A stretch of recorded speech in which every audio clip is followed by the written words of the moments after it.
The cursed queen and her rejected human mate. Ooh, I reject you as my mate. Prologue. Being accused of slaying your mate and cursed for it was one thing, but being mated to a human was another. Just like her name, Lumira. Queen Lumira was chosen by the sun and blessed by the moon centuries ago. She radiated power and oozed control. She's known to be a beast and a dangerous creature no one wants to encounter. She's ruthless, evil, but despite that, she has never hurt one of her own. No one has ever seen her by day as she only operates at night because of the curse laid on her. Just at the mention of her name, women and children flee for safety. She's so evil, like the wicked witch of the West, that the moon goddess once attempted to strike her to death. She has four white tigers that are in a form of lightning guiding her, which is popularly known as her demons. They are ready to devour and destroy anyone who opposes or challenges her powers. Despite all her powers of control, she was still a danger to herself, and sometimes her demons wanted to turn into men and claim her as theirs. It could have happened, but then he interrupted. Now the question is, who is he? A human. She loathes him, not because he ruined her sexual encounter with her demons, but because he's human. She sees him as weak and pathetic. To her, he was worthless and not worthy to be seen near her, but he was determined to lay with her. What happened when she discovered that he is her mate? Will she accept him? Let's see. Chapter 1 and 2. The Girl in the Cave. In a cave lost in time and buried by cities, a girl sensed a boy the moment he set foot in the cave for the first time in centuries. 600 years, she feels like she has half turned to stone. The sound of his footstep rattles her like a clap of thunder and she both fully awake. She pushed against the side of the cage, calling out to him, but of course he could not hear. He is just a common human boy. He cannot hear the cry of a cursed queen. She sensed his cautious footstep as he crosses the threshold of the hidden cavern and reached out with her sixth senses, following him as he steps down the narrow stairs cut into the sandstone. His fingers strolling alongside an ancient wall carved with symbols their meanings lost to time. How strange. It was after her long solitude to feel his presence here like a light at the bottom of a dark sea. She reached out as far as she could to see if he could notice her, but then she wondered, who was he? How did he find this place? Is it just a boy, a moment in time that will soon pass? She has known 1,001 men like him and will know 1,001 more. He is nothing, she told herself, so she will not hope for him. She is not allowed to hope, and she is forbidden to use her powers on her own wish. She will not show how madly, deeply, desperately she wants the boy to release her of this accurate darkness. Instead, she folds and unfolds, waiting with faded breath. Her sixth sense is blood, like watching fish swim in a rippled pool, and she must concentrate very hard to see him at all. He carries a small torch which he held up as he stares into the great cavern. Truly, there was no cave at all, but a vast echoing hole, once part of a great palace lost long ago to war and time now. It lies deep in the desert, one ruined among many, buried beneath layers of sand and memories column. This palace is haunted by ghosts. She was one of them. The boy holds up his torch. It shines brightly into her eyes, but she flinched back once upon seeing her. She looked like one in her 20s, so he thought she was young. Who are you? He asked, taking a step forward and staring cautiously at her. Help me. It was just at the tip of her lips to spit it out, but she was forbidden to ask for favor of any kind. After what seemed like forever, he dropped the backpack on his back to the floor and pulled out a hammer from it. I don't know who you are or where you are from, but promise me that you won't hurt me or attack me once I set you free from this cage, he said, holding up the hammer. Her body was bruised, her lips dry, her leg reddish, but she was forbidden to sit. I promise, she mumbled. Who would lock a girl in here? Some people are just heartless, he mumbled, hammering the padlock, holding the cage. It has been held with strong magic, and an ordinary boy like him can't open it. He was hitting it with a regular hammer when only magic can set her free. I will take you to the hospital after this and will report whoever kept you locked up in here. How evil can humans be? He said as he continued hitting the padlock. It didn't even look like someone was trying to break them, so she put her hand in the way and he hit her fingers. Blood oozed out. His eyes widened with sparkles generated by the blood, and the padlock scattered in pieces on the floor. He swung his gaze to her, terrified, and she could see it, the fear and panic in his eyes. After a little moment, he gently opened the iron gate. Humans always doing the worst. Who locks you in here? He asked, but a string of sand trickled onto his shoulder from the ceiling. He brushed it away and stepped aside, but it began to fall all around him. The floor slided, jewels rattling and rolling, and he stumbled. What's happening? He asked breathlessly as he climbed to his feet. These ruins are old. The magic that fuels them has been released. No point in blending the truth, but if you wish for your life, then run. You are coming, right? Because there is no way I'm leaving here without you. He grabbed her hand instantly. Stubborn human. Food crashed to the ground. The air is filled with the sound of breaking glasses and roaring wind. He slides down the hill and sprints through the grass. Branches reach for him, trying to capture his arm and neck, but she pulls them away with her talented shadow hands, reaching from the stem and grabbing his ankle. She beat them away with her wings. The city was crumbling, and he didn't seem to be fast enough. She led him over and around the piles of treasure through ashes made of glittering sand. The exit was not far, and the walls were crashing on them with great speed. She knew that no matter how fast he was, they could never make it to the exit. To her dismay, he scooped her off her feet, flinging her out of the cave like a football as the cave collapsed on him. Shocked at his reaction, she threw an invisible rope at him. He caught his leg and she pulled. He landed on the floor, breathing heavily while watching the cave crumble till it was swallowed by the earth. Damn, girl, that was close, he breathed, shifting his head to look at her. Who exactly are you? And who and what locked you in there? I never believe in magic or demon or anything, but seeing it right now shows it all. Are you even human? He said, staring at her. I appreciate your kindness for helping me. Here is a little token. I hope it's useful to you. She opened her palm, stretched it forward toward him. In her hand was a soul stone, glittering like a diamond. Oh my goodness, he picked it up, weighing it side by side as if it wasn't real. How and where did you get this? What's your name? He asked, still staring at the stone. Lumira, she replied. He looked up after several minutes of checking out the stone, but she was gone. He looked around in panic. Lumira, Lumira, where are you? Lumira, he screamed.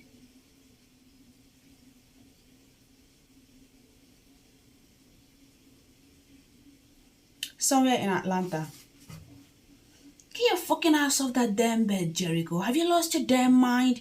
Hans slapped the sleeping person on the bed, mumbling some names, which was Lumira. Lumira, where are you? Lumira, where is she? A guy of about 28 years old yelled as he sat up on the bed, looking around. His eyes peered at him, staring at him as though he was out of his mind. What is the time? How long have I been sleeping? He asked no one in particular. Last night, his younger brother, Brain, replied. Who is Lumira? His younger sister, Aria, asked. Dude, you need to see a doctor, the first guy that shouted at him, which is his best buddy, Zenda said. Without uttering a word, Jericho rushed to his backpack and searched through it. They all exchanged glances. A light sparkled around the room, and he looked at them with wide eyes. So stunned. No way!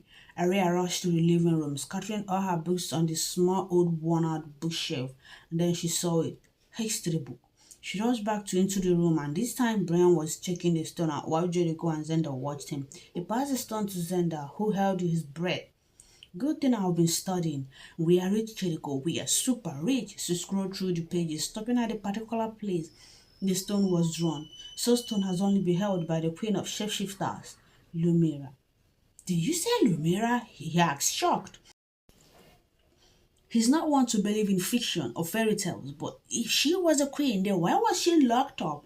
Oh, He was dreaming, right? But why did his stone appear here? Yes, Lumira, the most powerful of them all. She's ruthless, a beast with no mercy. She was cursed 600 years ago for slaying her mate, Prince Maxima. Arya, wait. Jericho, how did you get this stone? Zenda asked, curiously. This girl in my dream, she gave it to me after I helped her escape this cave that looked beautiful yet old, he replied. But she said her name was Lumira, Arya asked, and he nodded. Could it be her? Are you high? Are you fucking saying that Jericho met someone who is over 1,000 years in his dreams? Zenda scolded. Brian began giggling. Man, it's just a dream, Zenda tapped his shoulder. But it felt so real. Get over it, Jericho. Let's sell the lucky stone and be rich. This is what we have always wanted. Or would you continue picking garbage and running around for those rich folks? Zenda asked, calling him off. But what? Are you saying this bullshit about history is true? Okay, Jericho, do you believe this? It's just a damn dream, man, Zenda pointed out. Yeah, but he was right. It was just a dream, Jericho told himself, getting off the bed. We'll go sell it tomorrow. The stone might be powerful, Jericho. According to what I read so far, it's worth more than money. It was held by the queen alone. The queen, Arya said, emphasizing the last word. Fictional. There is no such thing. It's just a made-up lie, Zenda tapped his shoulder, and they left the room together. His name is Jericho Damon, 28, and jobless. He dropped out of college at 20 so he could work and pay his father's debt, and also pay his mother's hospital bill, but she died during surgery. Since then, he hasn't been able to get a good job. Zenda, his best buddy, is also an orphan, and he's 27 and also jobless. Brian and Arya are his siblings whom he's trying so hard to provide for, but it's too hard, so they moved from the main city to the country yard, and now he's a cowboy.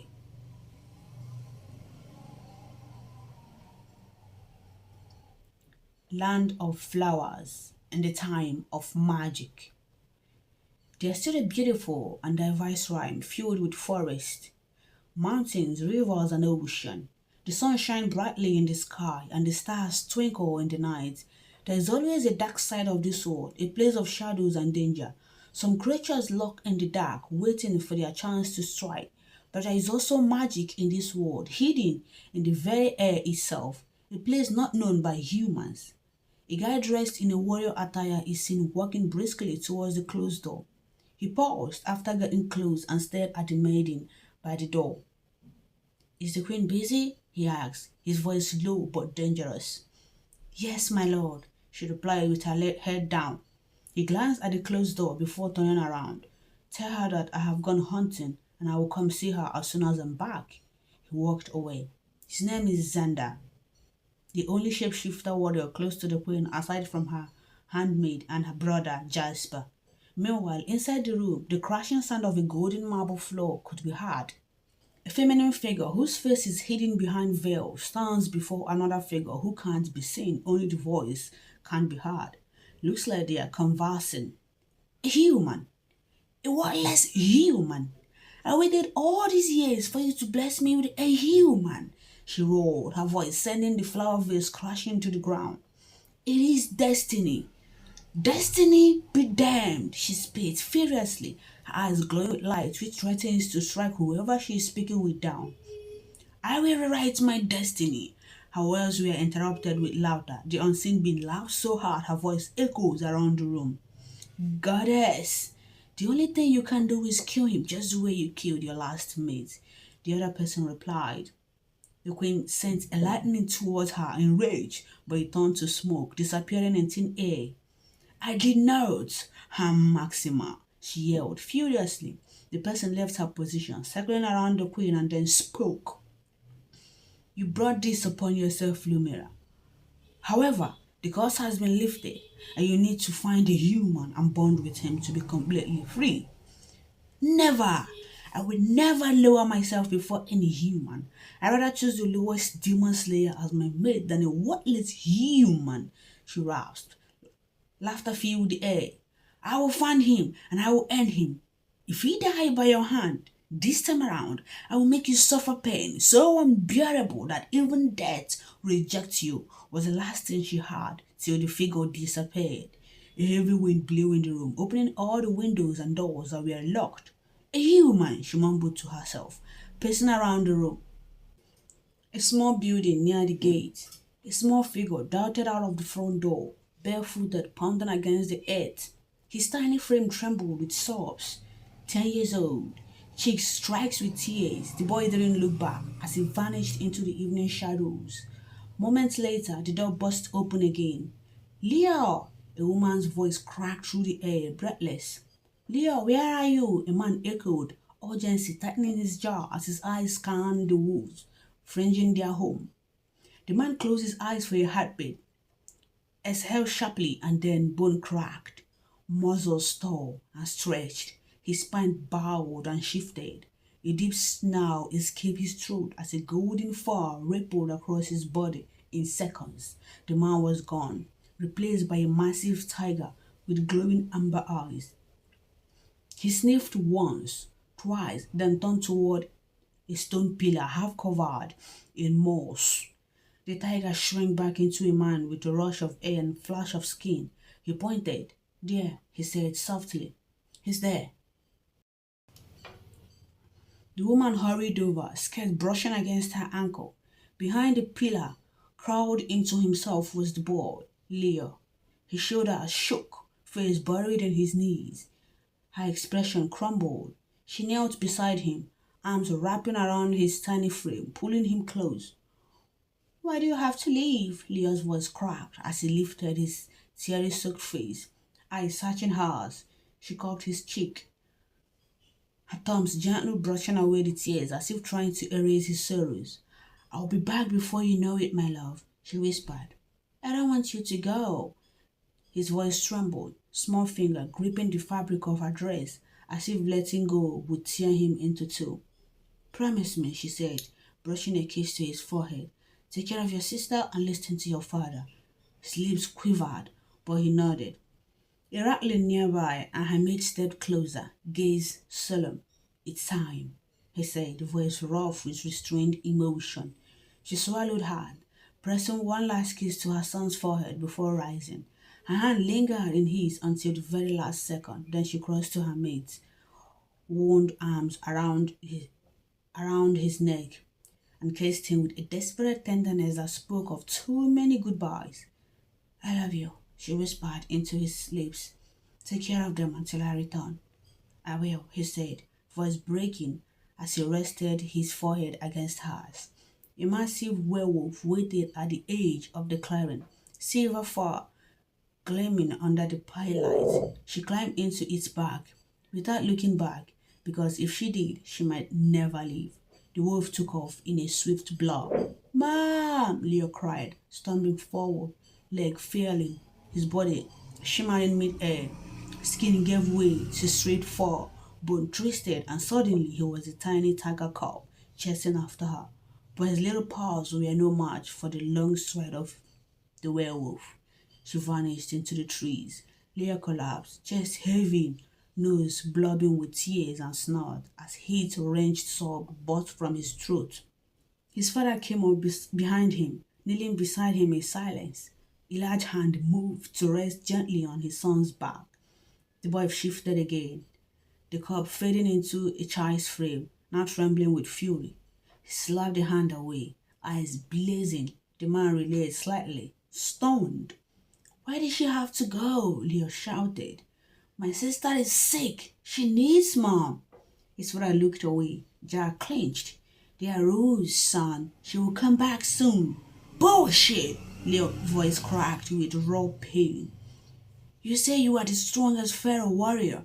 If you are so strong, why does she always have to leave? He yelled at his face. The man's blade caught. Your mother is a mage, Leo. I'm a shapeshifter. Our kingdoms have hated each other for centuries. She's not allowed to stay here more than the queen's permit. I don't care. You are supposed to protect us, not watch her leave, Leo spat. You are a coward. Without another word, he spun on his heels, fists clenching, and ran off into the dusk, his small figure swallowed by the trees. The man stood motionless, the sting of his son's word cutting deeper than any claw. silence settling around him like a storm cloud, heavy and unforgiving. Queen's chamber. I waited this long for a weak, pathetic human. I looked humans, and yet I am blessed with one of them. No, I'm cursed again, she said to herself. The door swung open, and she didn't bother to look back. Her handmaid, Poppy, ran in. My queen, a human. A human? Poppy was confused. The curse has been lifted by a human, she completed her words. Her handmaid's eyes widened. That's good news, my queen. It's not good news. Bring me Zenda. She began walking out of her inner chamber. Her handmaid hurried behind her. He went hunting, my queen, Poppy said. Lumira stopped and looked at her. After staring longer for a few minutes, she began walking away. Send a message to my brother through the bed. There shall be no human captive. Ban all human traders and slay the human prisoners. My queen, I shall never lower myself before any human, she interrupted in a rage, her voice ringing louder than thunder. To be continued. Ooh, this is so